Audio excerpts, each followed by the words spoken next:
स्वाभिमानी टीव्ही चॅनलच्या बातमीपत्रात आपलं स्वागत. जमाते इस्लामी हिंदच्या वतीने धुळ्यातील गणपती पॅलेस येथे ईद मिलनाचा कार्यक्रमाचे करण्यात आले आयोजन.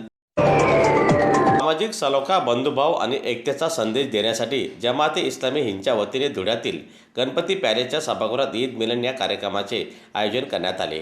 कार्यक्रमाला धुळे शहरातील विविध सामाजिक संघटनांसह विविध धर्म व समाजातील मान्यवरांची प्रमुख उपस्थिती होती.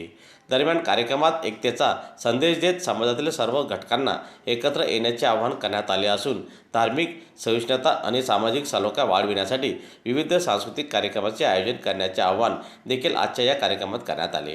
दरम्यान कार्यक्रमात उपस्थित नागरिकांनी या उपक्रमाचे कौतुक केले आणि अशा कार्यक्रमांमुळे समाजातील सलोखा स्वतःही उद्दीगत होत असल्याचे मत व्यक्त केले. दरम्यान कार्यक्रमासाठी धुळे शहरातील राजकीय सामाजिक क्षेत्रातील मान्यवर सह कार्यकर्ते मोठ्या संख्येने उपस्थित होते. की आमचा इतिहास, आमची संस्कृती आणि आमच्या मूल्यांमध्ये मजबूत झालेली आहे आणि याच आधारशिलेवर आमच्या राष्ट्राचं मूळ जे आहे ते टिकून राहिलेलं आहे.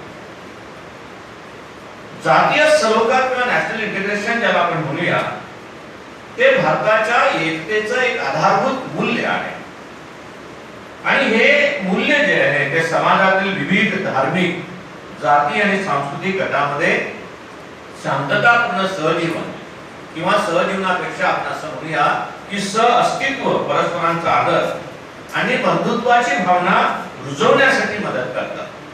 भारताच्या विकासासाठी आणि अंतर्गत सुरक्षिततेसाठी ही अत्यंत महत्त्वाची घटना याला आपण म्हणूया ती अशी आहे. म्हणजे राष्ट्रीय एकात्मता म्हणजे केवळ भाषा, धर्म आणि जात आणि प्रदेशातल्या फरकांची पर्वा न करता देशातल्या नागरिकांमध्ये एकसंगतेची आणि आपुलकीची भावना जोपासणं असा त्याचा अर्थ मला असं नेहमी असं वाटतं. समाजातले विभिन्न घटक जे आहेत त्यांना एकत्र आणून एकसंघ राष्ट्र निर्माण करणं आणि त्यामुळे देशातली शांतता टिकून राहणं आणि त्याचा विकास होणं या गोष्टी आपल्याला सहजपणे साध्य करता येतात. आणि सगळ्यात महत्त्वाचं आहे की बाह्य आव्हानं जी आहेत, बाह्य शक्ती ज्या आहेत या विध्वंसाला प्रवृत्त करतात, त्यांना सामोरं जाण्याची ताकद जी आहे ती आम्हाला मिळते.